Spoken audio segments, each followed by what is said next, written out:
duk wanda ga yana sallan dare to ba a nufinsa da talauci ko wahala, sannan ana nufin shi da ya fi ƙarfin maƙiyansa ko su wane ne su. In duk duniya za su taru a kanka da sallan dare za ka rugurguza su. Da wannan Allah ta'ala ya karfafa annabi sallallahu alaihi wasallam da ya ce da shi inna sanulqi alayka qawlan thaqila, za mu saukar maka da magana ne mai nauyi. Za ka zo da tauhidi lokacin da guguwan shirka ke ɗagawa za su yi kanka, amma saboda ƙumin laila illa qalila ba yanda za su iya da kai. Kun fahimci magana? To salatul lail, sallan dare. Ai sallar dare final ce mal, tana ƙara lafiya. Sallar dare tana tunkuɗa bala'i.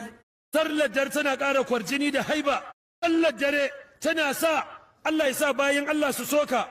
Kai sallar dare sababi ce ta arziki. Arzikin kuma duniya da na lahira. Ina ma da kana sallar dare.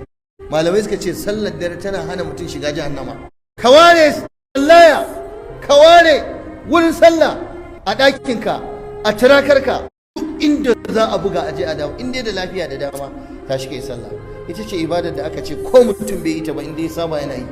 Ranar da ya makara ciwo ya hana shi ko tafiya, Allah zai ce mala'iku ku ta rubuta masa a matsayin yana yin sallar nan. Sallar dare tana da ɗanɗano, sallar dare tana da daɗi, tana da falala. Annabi cikin dare yake tashi ya tafi gidan yassa Fatima, gidan Ali bin Abi Talib. Ya je wata rana tsakar dare sun rufe kofa suna